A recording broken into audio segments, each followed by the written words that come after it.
Hola, ¿qué tal? Bienvenido a este tema de la semana 5, que tiene que ver con el análisis de los datos de la velocidad de la reacción.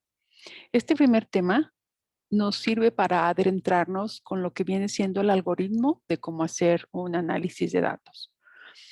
Para los sistemas batch, normalmente uno toma datos de concentración contra tiempo. Eso es importante tenerlo en mente porque al final de cuentas, las ecuaciones de trabajo pues deberían de quedarnos en función de las cantidades que medimos. Entonces, si lo que se recolecta es concentración contra tiempo, nosotros tendríamos datos que se ven más o menos así.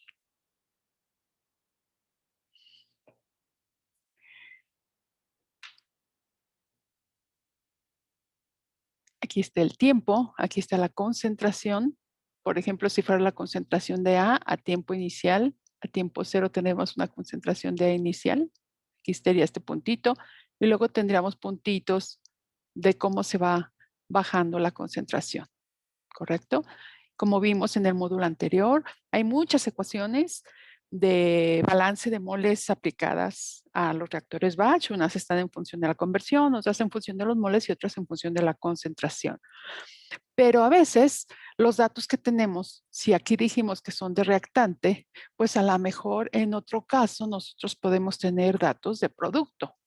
Por ejemplo, la concentración de B contra el tiempo, que inicialmente no hay nada porque B es un producto y luego empieza como que a querer subir, ¿sí? Entonces, aquí B es nuestra variable de interés, acá A es nuestra variable de interés. ¿Para qué? Bueno, me estoy refiriendo para una reacción del tipo que A me da B, ¿ok? Por lo tanto, es muy importante que nosotros tengamos en mente cuál va a ser la variable de trabajo para escoger muy bien si es esta o es esta otra, para escoger muy bien el tipo de ecuación que yo voy a usar. ¿Por qué? Pues porque no es lo mismo utilizar la diferencial de la concentración de A con respecto al tiempo en función de algo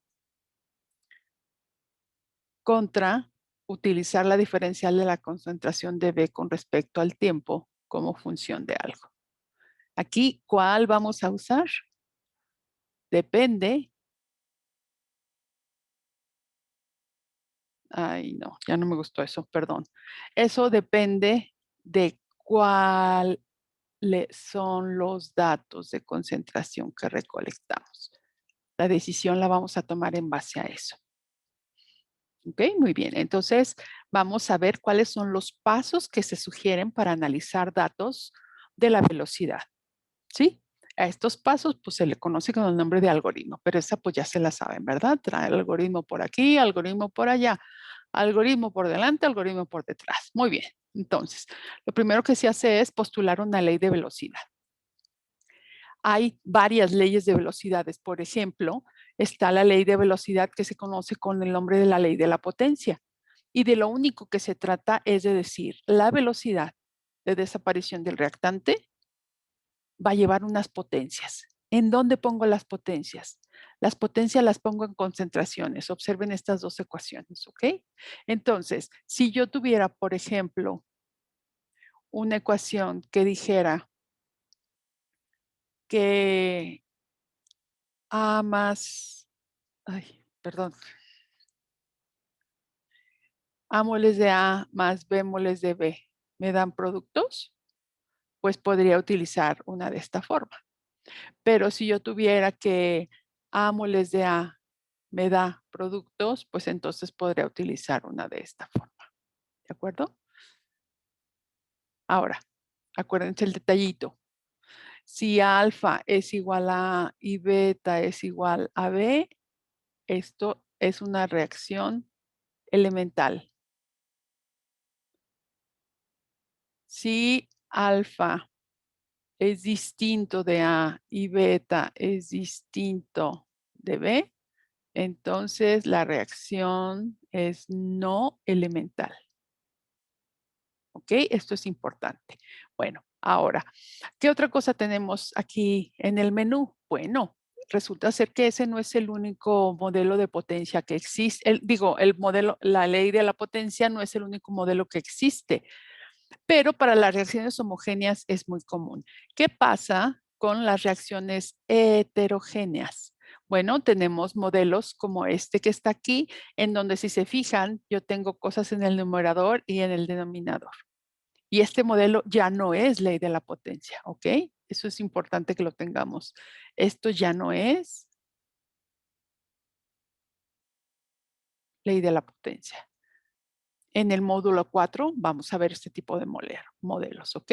Por lo pronto, el ajonjolí de todos los moles va a seguir siendo el modelo de la potencia. Ok, ahora nos dicen, en segundo lugar, tienes que seleccionar el tipo de reactor.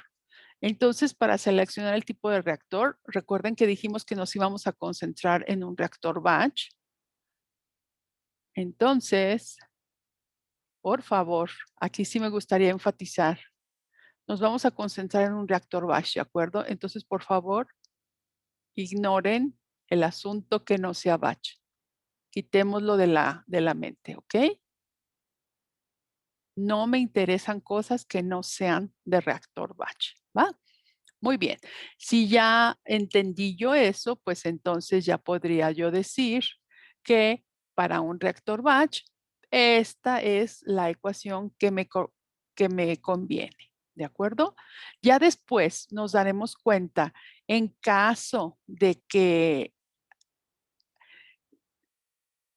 si la concentración del producto es el dato, pues entonces hay que cambiar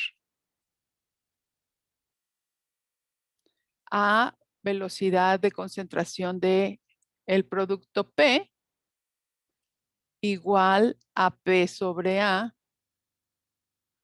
la velocidad de la concentración de P con respecto al tiempo.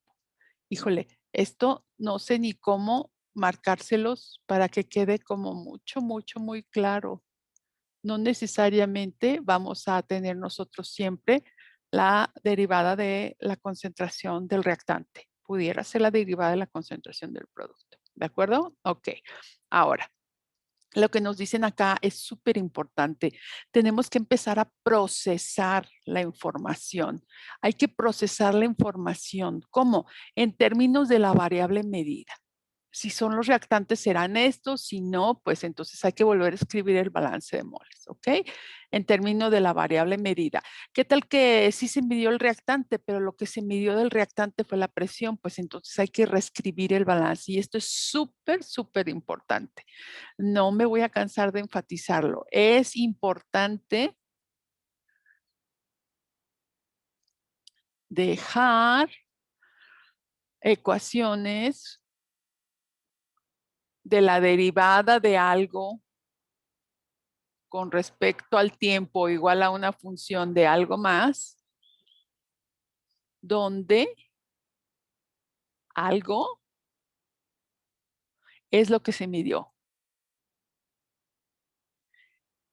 Para poder analizar datos de velocidad de la reacción de una manera que por lo menos los resultados correctos sean muy favorables, pues siempre hay errores, pero digamos, sin meternos en problemas, siempre conviene dejar las ecuaciones en función de lo que se midió. Eso es muy importante. ¿Ok?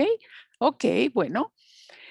Suponiendo que lo que se midió fue el reactante, bueno, pues entonces lo que sigue a continuación es que yo voltee a ver y diga, bueno, para un reactor batch vamos a calcular la velocidad como función de la concentración.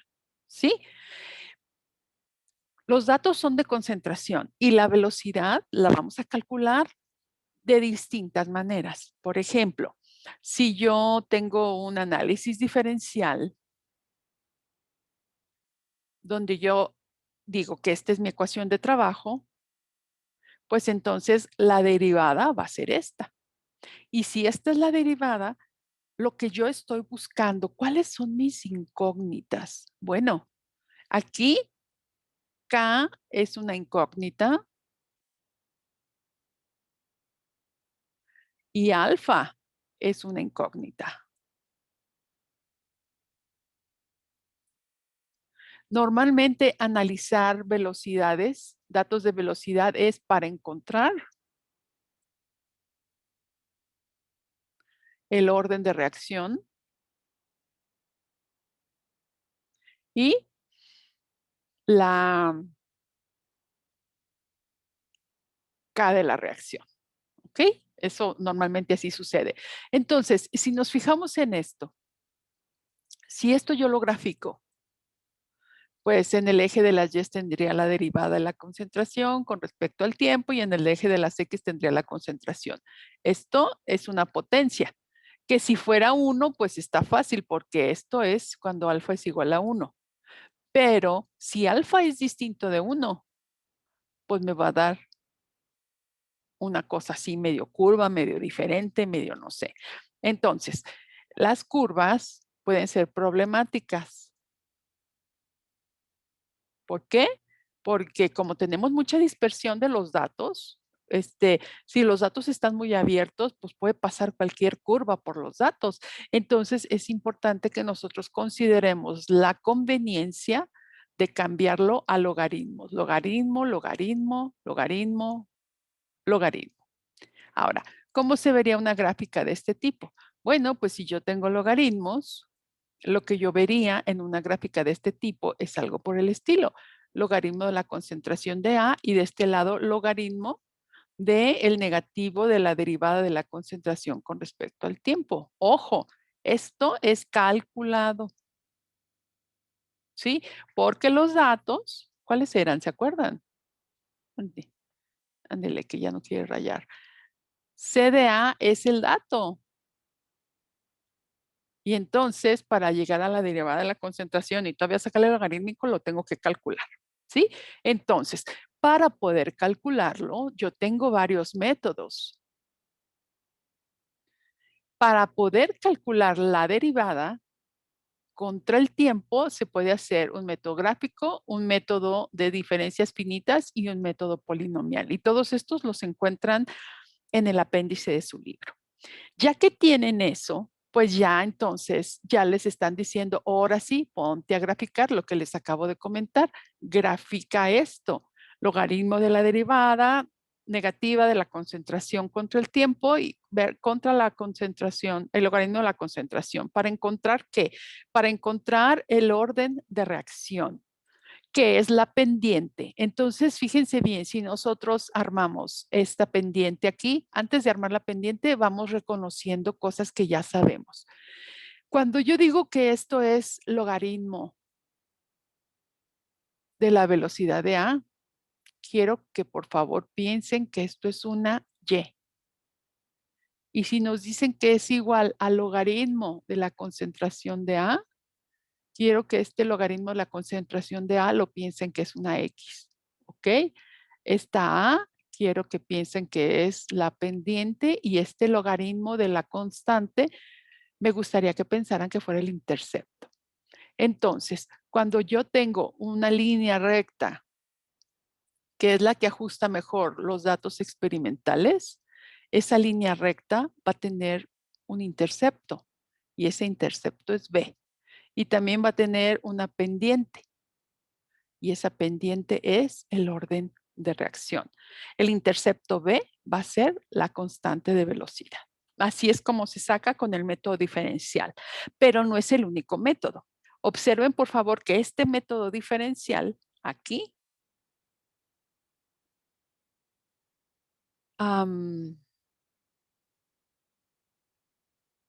aquí está. Lo estamos seleccionando con la letra A. En el punto número 5, con el método diferencial, podemos sacar el orden de reacción. Y fíjense que A tiene 3 modos de hacerse. Con la derivada de la concentración con respecto al tiempo se puede sacar con el método gráfico, con el método de diferencias finitas o con el método polinomial. ¿Sale? Ahora vamos a cambiarle de colorcito para que nos quede claro. Ahora vámonos al método integral. B. Aquí la palabra clave es integral.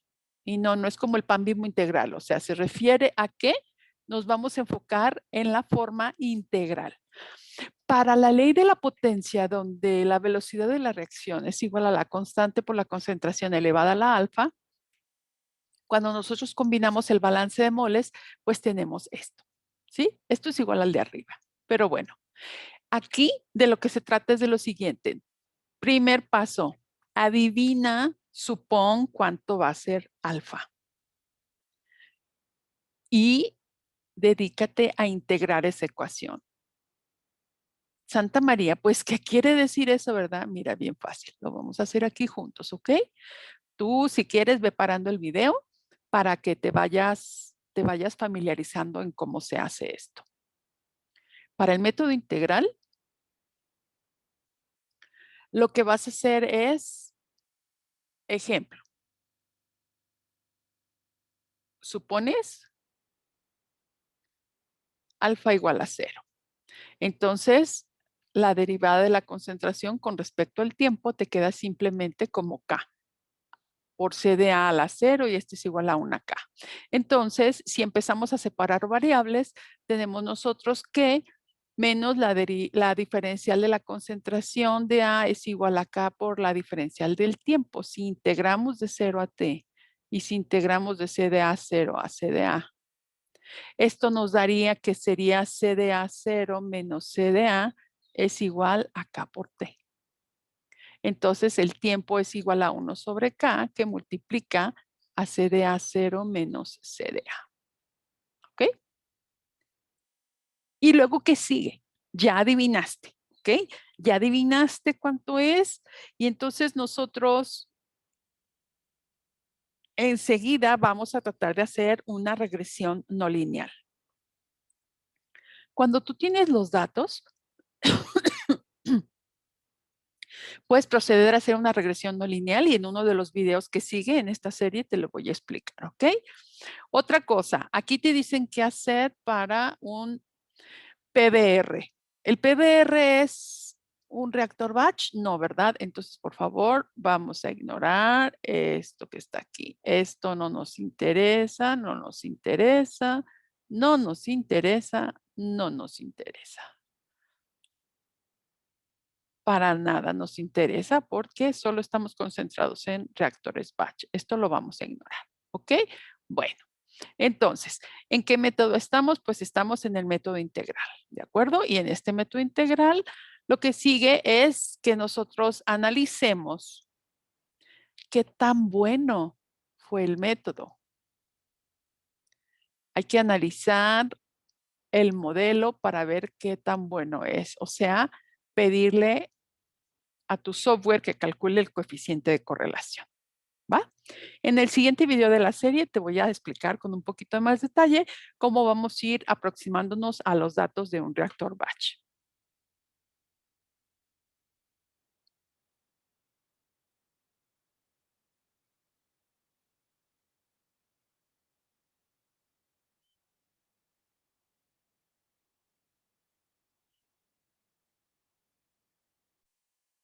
Te invito a que mires toda la serie de videos porque en esta serie de videos, en cada uno de los videos vamos a ir tocando cada una de las secciones, la 5.1, la 5.2, la 5.3, la 5.4 y te vas a fijar que en la 5.2 hay un chorro de secciones intermedias. Entonces, practica esto que vimos, grábatelo bien.